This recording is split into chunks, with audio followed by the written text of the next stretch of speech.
हमारा आज का विषय है आत्मज्ञान, यानी स्वयं का ही ज्ञान। आप कैसे जाने कि आप हैं कौन, आप क्या हैं और आप कौन हैं? वो कौन सी तपस्या है जो आपको अपने से ही मिला देती है, जिससे आप सामान्य जीवन को जीते हुए आत्मज्ञान को प्राप्त कर सकते हैं और अहम ब्रह्मास्मि का अनुभव अपने जीवन में ही कर पाते हैं। लेकिन यहां हालत बिल्कुल उल्टी है।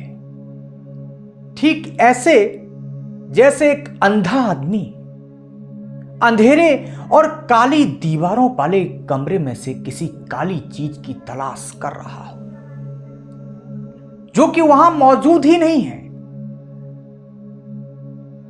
न जाने कितने ही व्यक्तियों की आज ये हालत है।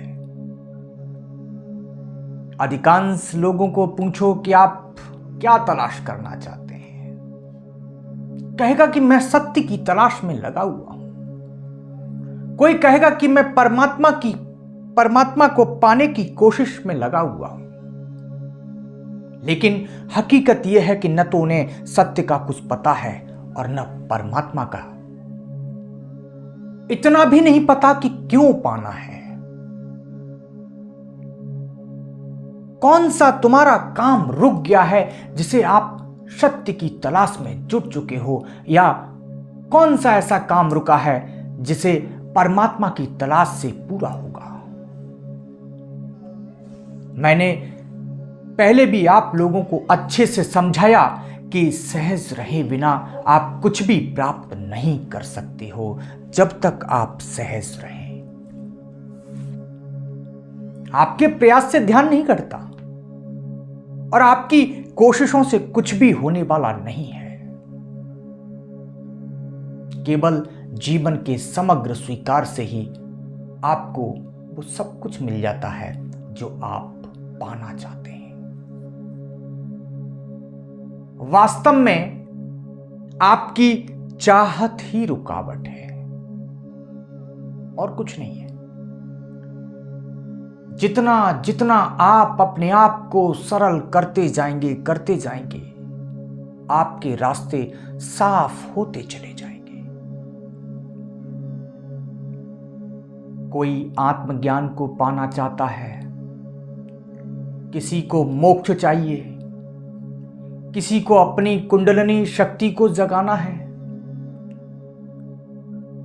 किसी को परमात्मा की प्यास है, तो कोई सत्य की खोज में निकल पड़ा है। आज हम इसी विषय को ठीक से समझेंगे, क्योंकि इन सबको जैसे आप देखते हैं, आप समझते हैं, ये बिल्कुल भी वैसे नहीं है। आपकी कल्पनाओं में क्या हो रहा है, इससे कोई लेना देना नहीं है। यथार्थ को समझे बिना आप कभी आत्मज्ञान को प्राप्त नहीं कर सकते हैं। और आपकी हालत ऐसी है जैसे कोई रेत के मरुस्थल को सागर समझकर तैरने लगे। रेत को ही पानी समझ ले, वहां तैरना नहीं होगा। केवल आपके हाथ पैर और आपका संपूर्ण शरीर छिल जाएगा और कुछ भी नहीं होगा। फिर जितना ज्यादा आप प्रयास करेंगे उतना ही कष्ट होगा, उतनी ही जलन होगी। वहां पानी की शीतलता नहीं है, केवल रेत की खरोंचे हैं। जहां से मैं देखता हूं, आध्यात्म के नाम पर, कुंडली शक्ति के नाम पर, आत्मज्ञान के नाम पर आप जो कर रहे हैं वो कभी आपको आनंद के सागर में नहीं ले जा सकते। आज के विषय को ठीक से समझकर आप कितने ही अपने निर्मित किए हुए भ्रमों से बाहर आ सकते हैं, बस आपको समझना है। ध्यान का अर्थ क्या है? कुछ पाना नहीं है। ध्यान का अर्थ मिट जाना। यह बात अलग है कि आपके मिटने से ही परमानंद बरस जाता है, परमानंद परिणाम है। और मैंने आपके लिए आज बहुत महत्वपूर्ण एक छोटा सा ध्यान विधि, एक विशेष संगीत भी मैंने तैयार करवाया है। लेकिन उससे पहले आपके मन को एक विशेष स्थिति में लाना जरूरी है। इसलिए मैं थोड़ा सा आपको रोकूंगा और कहूंगा कि आपके मन के कचरे को साफ करना बेहद जरूरी है, क्योंकि आज के विषय को समझकर ही ये सब कुछ हो सकता है। मैं अपनी बात कहूं तो मैंने कभी आपसे नहीं कहा कि आप आंखें बंद करके मेरी बात को माने। मैंने हमेशा आपसे कहा है कि आप अपनी आंखें खोलकर केवल मेरी बातों पर विचार करें। केवल तभी आप तथ्यों को समझने के योग्य हो सकते हैं। इस बात को मैं क्यों कह रहा हूं? चाहे कोई भी धर्म हो, चाहे कोई भी धर्म ग्रंथ हो, चाहे फिर कोई वो मंत्र हो, फिर चाहे उनकी कितनी भी मान्यताएं क्यों ना हो, उससे कोई अर्थ नहीं। ध्यान केवल इतना रखना है कि क्या वो आपकी आंखें खोलते हैं या नहीं। या आपसे कहते हैं कि विश्वास करो, आस्था रखो, क्योंकि इतने महान ग्रंथों में लिखा है तो गलत कैसे हो सकता है। इन सब धारणाओं से बाहर आकर अपने जागरण पर अगर आपने ध्यान दे दिया, केवल आप जाग गए तो आपका जाग जाना ही आपको मुक्त कर सकता है। आपका अपना अनुभव ही आपको सत्य के दर्शन करवा सकता है। सुने हुए शब्दों से, पढ़े हुए शब्दों से, किसी के द्वारा बोले हुए शब्दों से आप केवल शब्दों को समझ सकते हैं। और यदि आप शब्दों को समझ गए और उसके बाद आपके भीतर सत्य की प्यास पैदा हो जाए, तो आपका जागरण की दिशा में पहला कदम उठ जाए, आपकी वही नींद टूट जाए। लेकिन देखना तो आपको ही पड़ेगा, अनुभव तो आपको ही करना पड़ेगा। दूसरे का अनुभव आपके किसी काम का नहीं है। मैंने कल एक जिक्र किया था कि मेरे पास एक मेल आया, बहुत ही रोचक मेल था। मैंने अपने कुछ जगहों पर उसको साझा भी किया। मैं समझता हूं, मेल को पढ़ने के बाद मुझे समझ आया कि ये एक की समस्या नहीं है। न जाने आज कितने लोग अंधेरों में भटक रहे हैं। उस मेल में लिखा था कि आत्मज्ञान को प्राप्त करना चाहता हूं, पाना चाहता हूं, हजारों कोशिशें की, उसके बाद भी मैं कुछ कर नहीं पाया।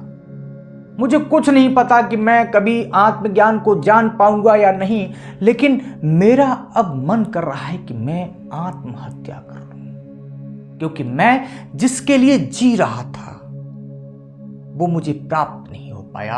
आपसे मेरा अंतिम आग्रह है कि आप मुझे आत्मज्ञान तक पहुंचने का सिर्फ रास्ता बता दें, ताकि एक जीवन बच जाए।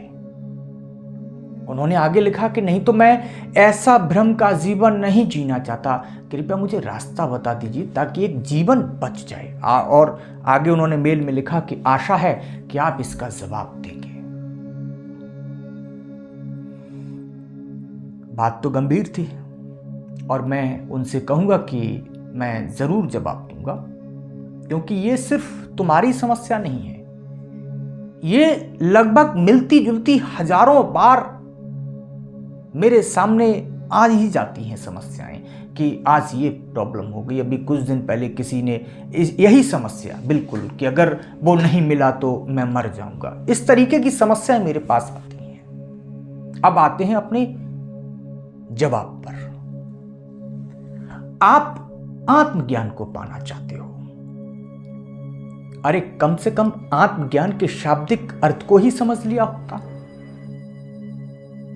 इतना तो पहले जान लो कि आत्मज्ञान का अर्थ अपने स्वयं का ही ज्ञान है। एक साधारण सा जीवन जीने का जिसमें साहस न हो, वो आत्मज्ञान की बात करता है। वो सत्य को पाना चाहता है। वो चाहता है कि परमात्मा को भी ब्लैकमेल करूं, उसे धमकी दूं, नहीं तो मैं आत्महत्या कर लूंगा। अब तो घबराकर ये कहते हैं कि मर जाएंगे। अरे मेरे भाई, मर के भी चैन नहीं पाया तो फिर किधर जाओगे? फिर कहते हो कि हजारों मैंने कोशिशें की, हजारों कोशिशों करने के बाद भी मैं कुछ नहीं कर पाया। कम से कम कुछ नहीं, कुछ तो कर लेता। मैं कह रहा हूं कि अरे आधी ही कोशिश आप मुझे बता दो उस मेल में। क्या कोशिश की है आपने? जरा ठीक से देखो तो सही। हजारों कोशिशों को बताना तो दूर, मैं आपसे यह कहता हूं कि तुम केवल मुझे 2-4 कोशिशें बता दो। नहीं बता पाओगे। इसलिए नहीं बता पाओगे क्योंकि तुम जैसा हारा हुआ व्यक्ति कोई कोशिश कर सकता है क्या?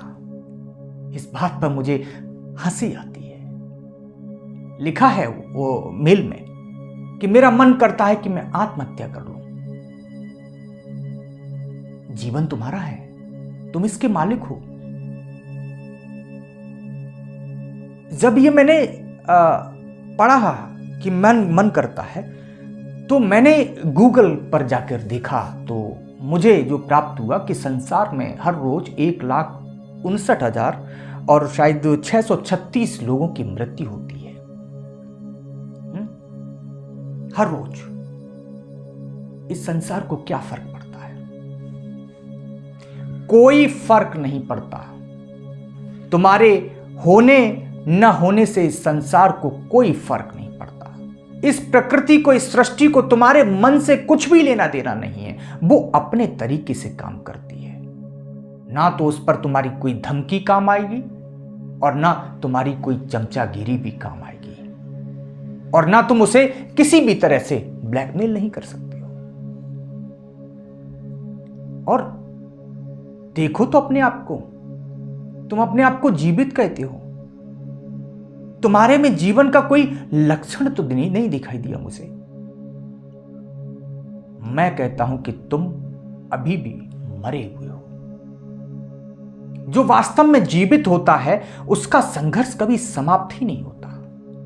वो तो संघर्ष में इतना खोया होता है कि उसे कभी भी मृत्यु का ख्याल तक नहीं आता है।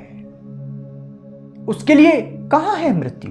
वो तो संघर्ष कर रहा है, जी रहा है। ये इन्होंने लिखा कि मैं जिसके लिए जी रहा था वो मुझे प्राप्त नहीं हो पाया। किसके लिए जी रहे थे भाई? किसके लिए जी रहे थे? जरा ठीक से सोचो कि यह आत्मज्ञान का विचार मुझे नहीं लगता कि तुम्हारा अपना है। यह भी तुमने कहीं दूसरों से सुना है, दूसरों से मिला है। तुम्हें आत्मज्ञान का पता ही कैसे लगा? मुझे तो इस बात की आशंका है। तुमने इसे जाना ही कैसे? तुम कहते हो कि मैं जिसके लिए जी रहा था। इससे तो ऐसा प्रतीत होता है कि तुमने जन्म लिया अपनी मर्जी से लिया। तुमने इसीलिए जन्म लिया हो क्योंकि तुम आत्मज्ञान को पाने के लिए आए हो। क्योंकि मैं जिसके लिए जी रहा था वो नहीं मिला, तो यानी तुम अपनी मर्जी से जी रहे थे। तुमने जन्म अपनी मर्जी से लिया। ना तो जन्म तुम्हारी मर्जी से होता है और ना ही मृत्यु तुम्हारी मर्जी से होती। बेकार में ही अपने आप को और लोगों का दिमाग खराब करते रहते हो। जब जन्म और मृत्यु तुम्हारे हाथ में नहीं है तो फिर इन दोनों के बीच में जो जीवन है, जो जीवन की घटनाएं हैं, क्या वो तुम्हारे हाथ में है? वो यदि नहीं मिला तो क्या ये तुम्हारे हाथ में थी? कैसी मूर्खों जैसी बात करते हो मित्र। कोई धैर्य तुम्हारे भीतर है? बिल्कुल नहीं है। आपकी हालत ऐसी है जैसे एक नदी के तट पर किसी कच्चे घाट पर जब आप बैठे हो, पानी में कुछ मिट्टी उठ जाती है। पानी शांत था, आपने पैर डाला तो मिट्टी उठाई। अब आप देखो वो मिट्टी ना उस पानी को मैला कर देगी, गंदा कर देगी। अब हम उसको मिट्टी को दबाने की कोशिश कर रहे हैं, बिठाने की कोशिश कर रहे हैं। जितनी हम कोशिश करेंगे पानी और गंदा होता चला जाएगा। तुम्हारा सारा जीवन तुम उसमें लगे रहो, उस मिट्टी को बिठा नहीं पाओगे। और तुम बाहर निकलकर उस किनारे पर बैठ जाओ, शांत हो जाओ, तुम अपने सारे प्रयास छोड़ दो, कुछ ही देर में मिट्टी अपने आप नीचे बैठ जाएगी, पानी फिर से निर्मल हो जाएगा और तुम्हारे सारे प्रयास उल्टा परिणाम ला रहे थे और आगे भी लाएंगे। तुमने हजारों कोशिशें की कि उस मिट्टी को बिठा दें, लेकिन जब तुमने कोशिश को छोड़ा तो पानी निर्मल हो गया। ये सारी कोशिशें तुम्हारी ऐसी ही हैं और आगे भी रहेंगी। ये पागलपन की कोशिशें हैं, क्योंकि तुम्हारी दृष्टि सिर्फ मृत्यु पर है, मौत पर है। जीवन को तुमने कभी जानने की कोशिश ही नहीं की। ऐसा मत समझो कि तुम हार गए हो, प्रयास करते करते हार गए हो। जरा ठीक से देखोगे तो पता चलेगा कि तुम शुरू से ही हारे हो। पहले दिन से तुम्हें पता था कि तुम जीतने वाले नहीं हो। मृत्यु को नहीं, जीवन को देखना सीखो। मृत्यु के लिए तुम्हें कुछ नहीं करना पड़ेगा, कोई कुछ नहीं करता है। जब आएगी तब आ जाएगी, वो अपना काम करेगी और करके निकल जाएगी, तुम उसे रोक नहीं पाओगे।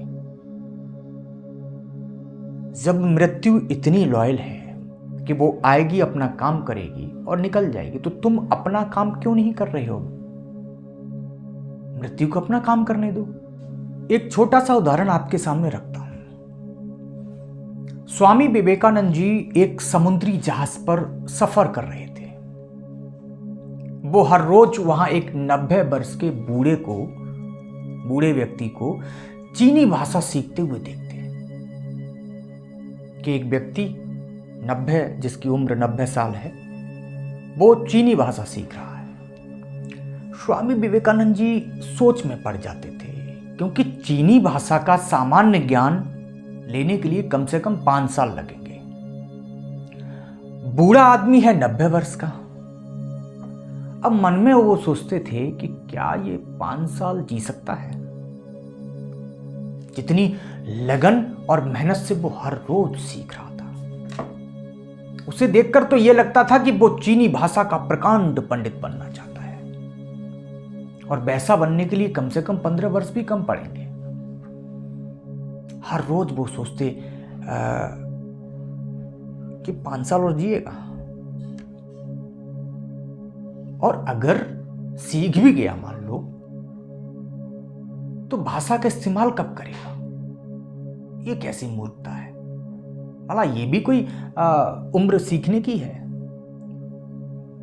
एक दिन स्वामी जी ने उनसे पूछ लिया कि ये बताइए, आप इस भाषा को लगातार सीख रहे हैं, सीख भी गए तो इस्तेमाल कब करोगे? आप तो 90 वर्ष के हो चुके हो, क्या लगता है और कितना जी पाओगे आप? बूढ़े आदमी ने हैरान होकर स्वामी विवेकानंद की तरफ देखा, फिर पूछा कि तुम्हारी उम्र क्या है? और विवेकानंद जी उस समय 28 वर्ष के थे। उन्होंने कहा कि 28 वर्ष। बूढ़ा आदमी हैरान हो गया। उसका उत्तर चौंकाने वाला था।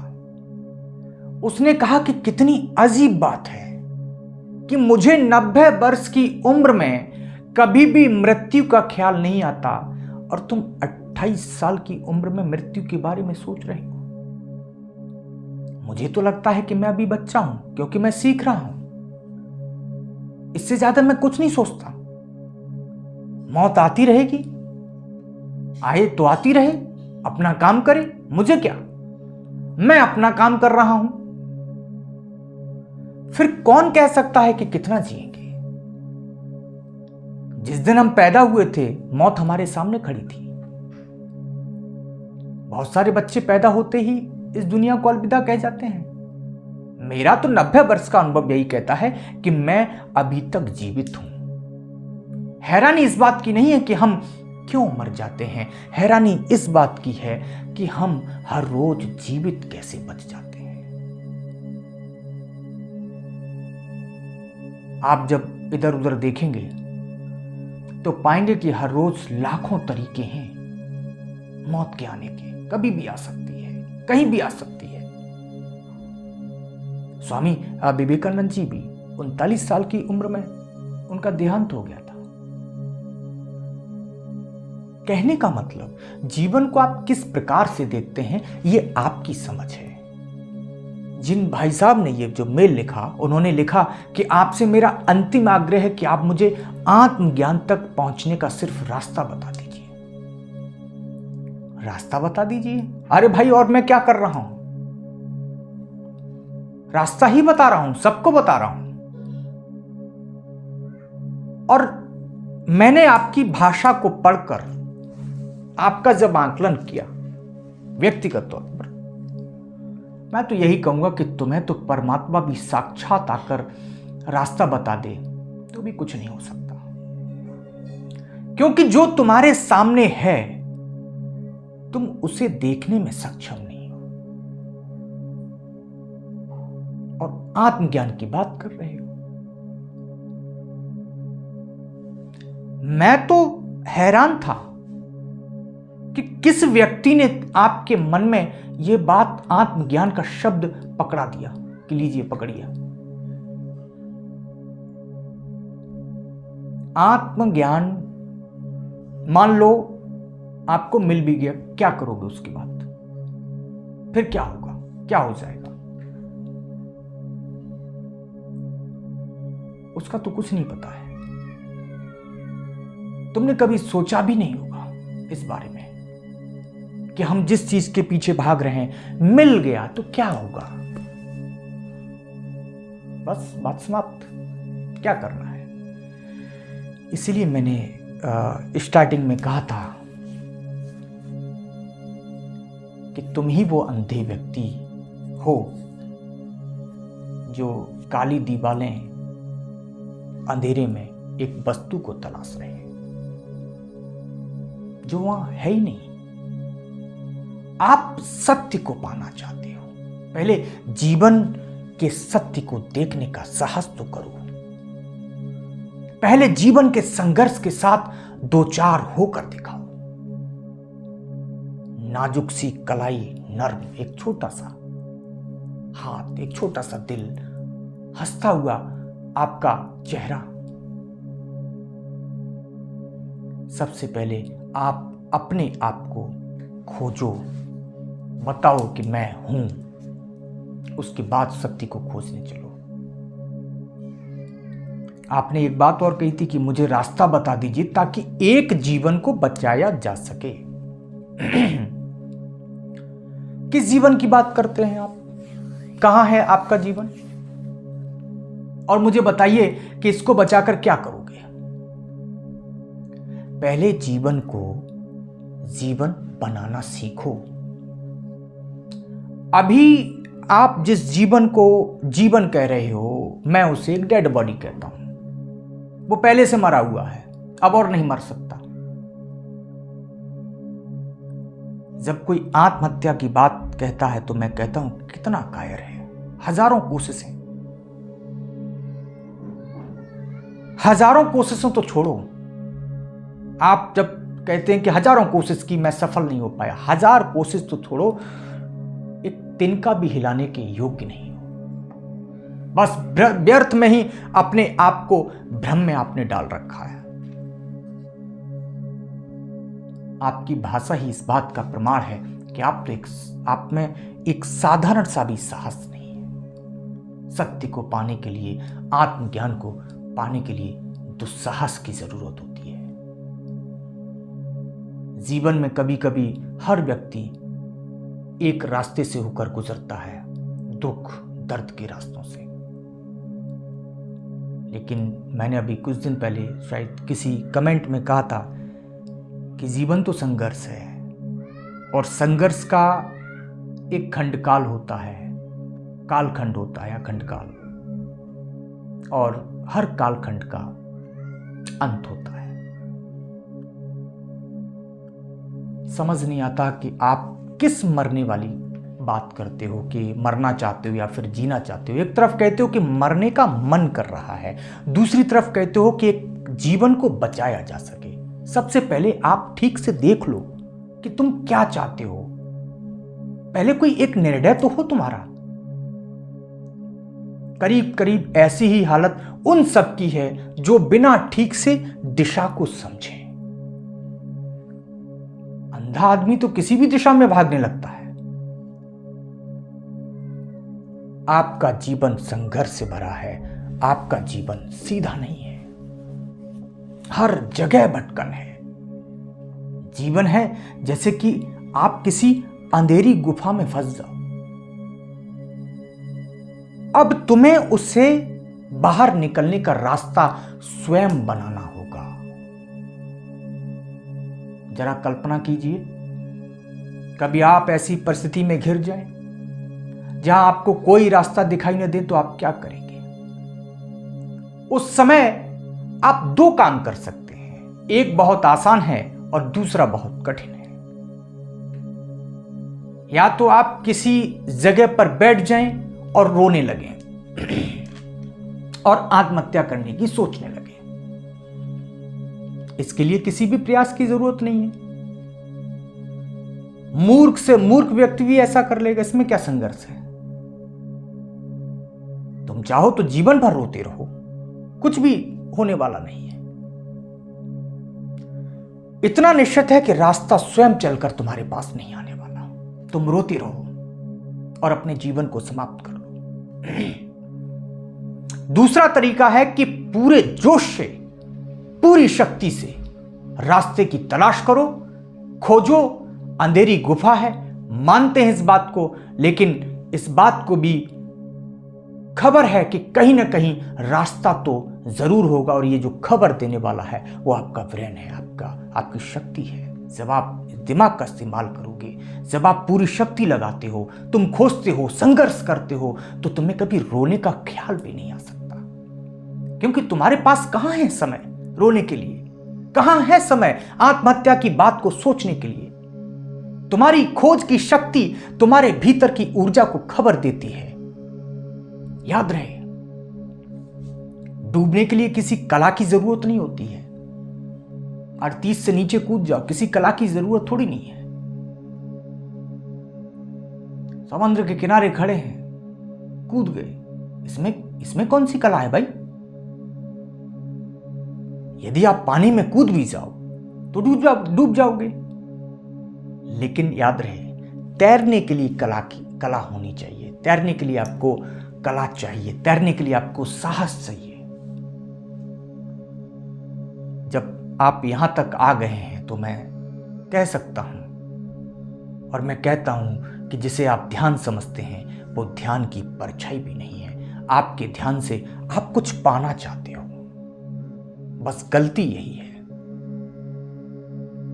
अक्सर मेरे पास आता है कि कुंडलिनी शक्ति को जगाना है। कैसे जगाया जाता है कोई उपाय? बताओ कुछ। कैसी भी शक्ति,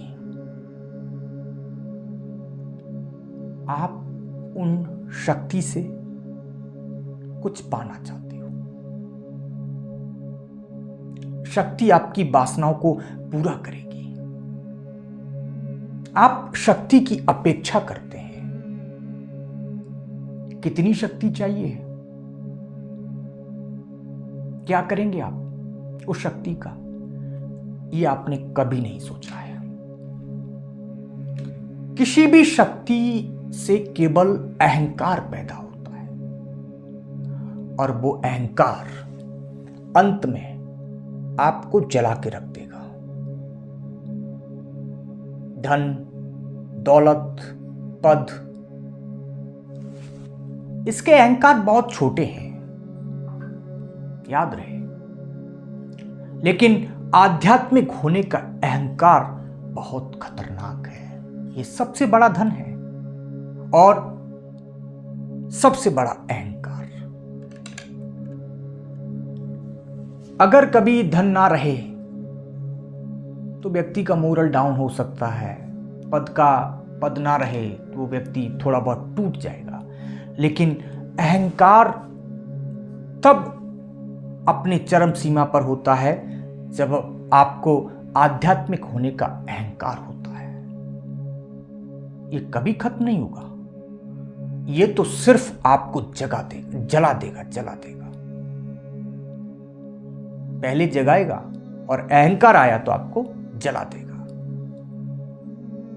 ध्यान का अर्थ है अपने को मिटा देना, स्वयं को जान जाना और जान जाना कि वास्तव में आप हैं ही नहीं। केवल आपका होना केवल भ्रम है, आपका मिट जाना ही केवल सत्य है। इसलिए जितने भी लोग कुछ पाना चाहते हैं उन लोगों से यही विनम्र अपील और निवेदन प्रार्थना है कि कुछ पाने के लिए हाथ मत फैलाइए।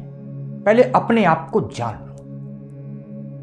आप अपनी दौड़ को छोड़ दो। आप संपूर्ण समर्पण कर दो। आप निर्दोष हो जाओ।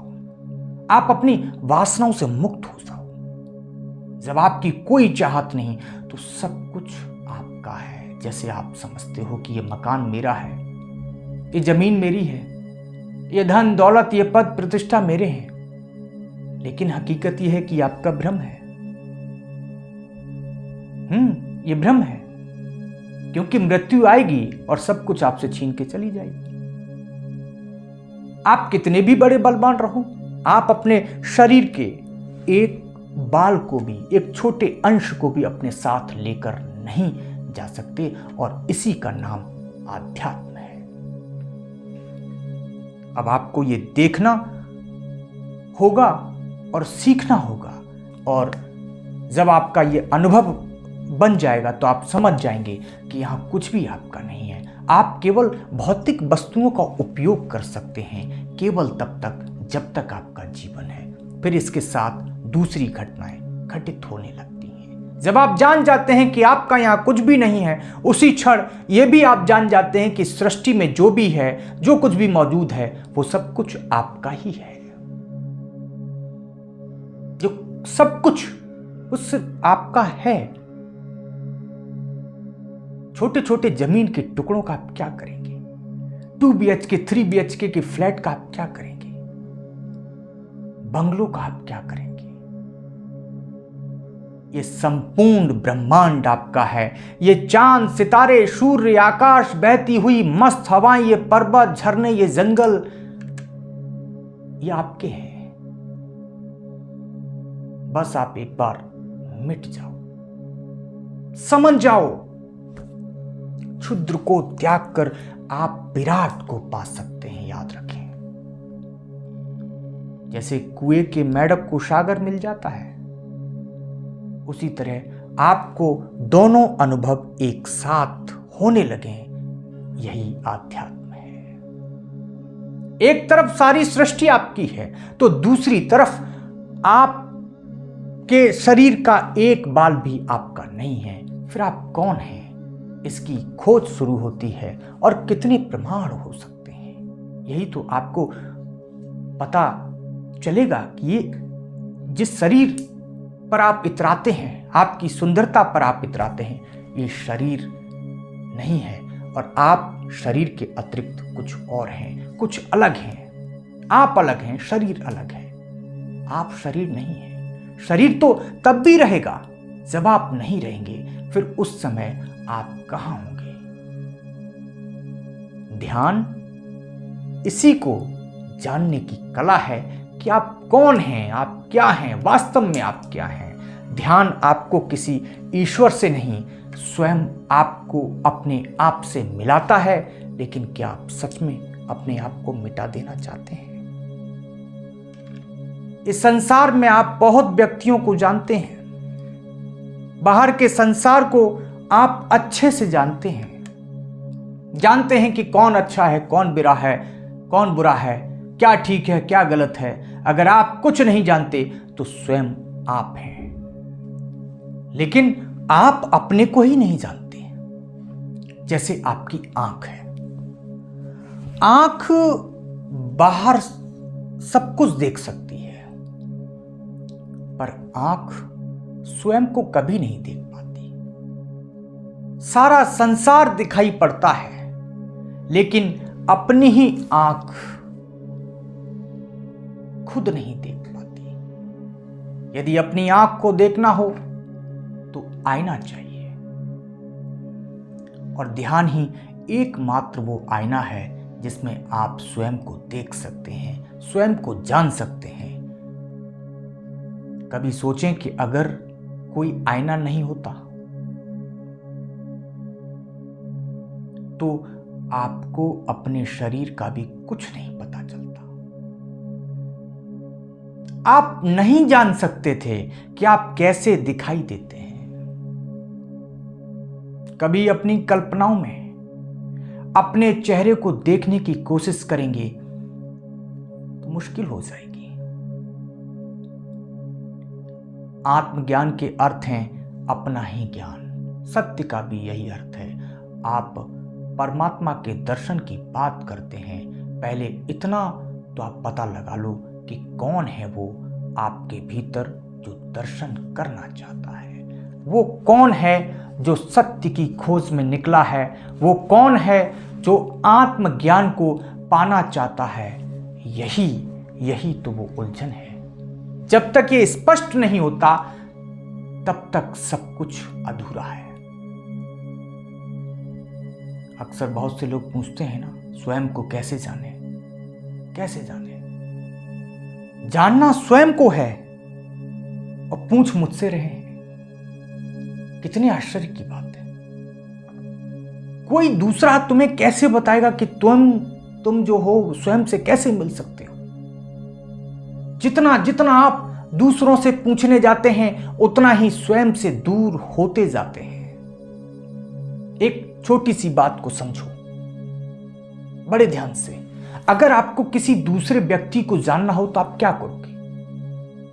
तुम उससे ज्यादा मिलोगे, ज्यादा से ज्यादा उसके साथ समय व्यतीत करोगे, उसके साथ ज्यादा उसके समीप रहोगे। जितना ज्यादा उस व्यक्ति के पास रहोगे उतना ही ज्यादा उस व्यक्ति के बारे में जान पाओगे। अब भी ये मुश्किल बात है कि स्वयं को कैसे जाने। इसमें कोई रॉकेट साइंस थोड़ी नहीं है। जैसे दूसरों को जाना जाता है ठीक वैसे ही स्वयं को जाना जाता है।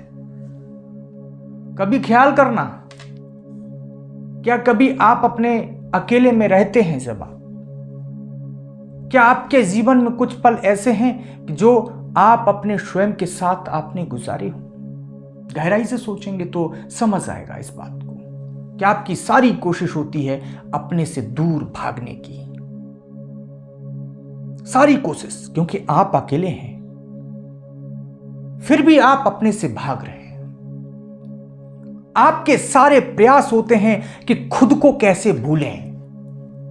छोटी छोटी सी बात से हम डिप्रेशन में चले जाते हैं। क्यों? क्योंकि हम अकेले हैं। कहते हैं कि हम बोर हो गए। क्यों? क्योंकि हम अकेले हैं। अकेलापन आपको काटने को दौड़ता है। मुझे बताइए क्या भय है अकेले होने में? मैं स्वयं अकेला इस घर में, मैं स्वयं अकेला रहता हूं और कभी बोर नहीं होता, क्योंकि आप किसी दूसरे के साथ रहते हो तो बड़ा अच्छा लगता है, लेकिन अपने ही साथ रहना बड़ा मुश्किल होता है। अपने को ही देखना बहुत भारी पड़ता है।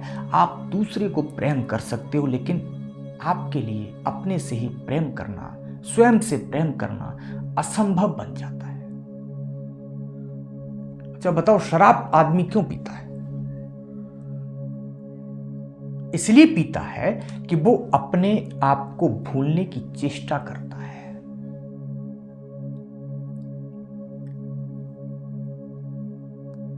कई लोग मनोरंजन से स्वयं को भुला देते हैं। इसलिए जब 4 लोग इकट्ठे होते हैं तो मजा आने लगता है, लेकिन असली मजा जब आप अकेले हों और आप अपने आप से बात करें, अपने आप को समझें, तब आपका जीवन होशपूर्ण जीवन होगा। क्योंकि जब आप स्वयं को जानने का प्रयास करेंगे, अकेले जब आप रह रहे हैं और आप प्रयास करेंगे कि हम अपने से बात करें, क्यों? क्योंकि वो भाव हमारा साक्षी भाव होगा। आपका होशपूर्ण जीवन, आपके जीवन का एक पल भी जब बेहोशी में ना हो, जब आप अपनी ही खुद के विटनेस बन जाएं, जब आप हर पल हर क्षण आपका भाव साक्षी बना रहे कि आप शरीर नहीं हैं, आप अपने आप को देख रहे हैं, आप अपनी आत्मा को देख रहे हैं। जो भी आपकी भौतिक जरूरतें हैं वो वास्तव में आपकी नहीं है, आपके शरीर की है। आपको भूख लगी, आपने मैगी खा ली, प्यास लगी तो लीची का पानी पी लिया, साधारण भी पानी पी लिया। खाना आपके शरीर को स्वादिष्ट लग रहा है, आपको नहीं। आपका शरीर सांस ले रहा है। आप सोने जाएं तो जाने कि आपके शरीर को नींद आ रही है। आप थक जाएं तो जाने कि आप नहीं, आपका शरीर थक गया है। कहीं शरीर में पीड़ा हो रही है तो जाने कि आपकी पीड़ा नहीं, आपके शरीर की पीड़ा है।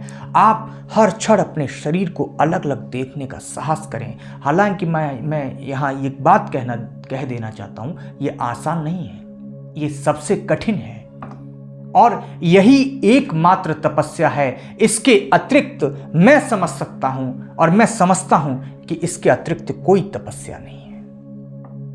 लेकिन आपने तो तपस्या के बहुत सारे अर्थ निकाल लिए हैं। उन चीजों पर मैं टिप्पणी नहीं करूंगा जिसको जैसे अर्थ निकालने हैं। कोई अगर अपने शरीर को कष्ट दे रहा है, कोई भूखा मार रहा है, ठीक है, वो उसकी आस्था है। लेकिन मैं कह सकता हूं कि वो तपस्वी नहीं है। हो सकता है भी ना समझ हो। ये जो काम है ये बहुत आसान काम है। शरीर को कष्ट देना, मैं तो कहता हूं अपने शरीर को साक्षी भाव से देखिए। जीवन में आपने लगभग बहुत अभ्यास किए होंगे भूल जाने के। कभी किसी के साथ ब्रेकअप हो गया तो हमको अपने आप को भूलना है, उसको तो भूलना ही भूलना है, अपने आप को भी भूलना है। कभी कभी असंभव लगता है, जैसे उस लड़के ने लिखा कि हमको रास्ता बता दीजिए। जितना भी समय मिले अपने साथ अकेले हो जाएं। जब आपको अकेलापन काटने लगे तो समझने की कोशिश करें कि आपके साथ ऐसा क्यों हो रहा है। अपने को भूलना नहीं है। दूसरे के पास जाकर कभी भी मत कहिएगा कि मैं बहुत परेशान हैरान इस बात से, बिल्कुल नहीं। बस पूरे साक्षी भाव से देखना है। यही सबसे बड़ी तपस्या है और कुछ नहीं। आपको वहां तक जाना है जहां आप समाप्त हो जाएं, जहां आप मिट जाएं, जहां आप पूरी प्रकृति के साथ एक हो जाएं, जहां कोई द्वैत ना बचे, जहां आप और परमात्मा दो नहीं बल्कि एक होकर रुक जाएं, सब कुछ एक हो जाए, सब कुछ ठहर जाए। आप तपस्या के सही अर्थों को जानकर अपने जीवन में प्रकाश लाएं। आपका साक्षी भाव आपको आपसे ही मिला दे।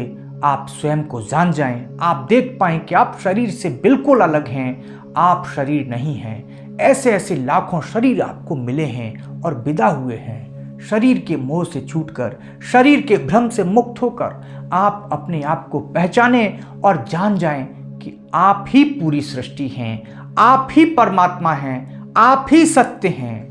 आपको किसी और सत्य की खोज नहीं करनी है, आपको अपनी ही खोज करनी है। आपको कुछ भी प्राप्त नहीं करना, आपको मिटने की कला सीखनी है। आप मिट जाएं ताकि आप परमात्मा हो सकें और अहम ब्रह्मास्मि आपका अनुभव बने।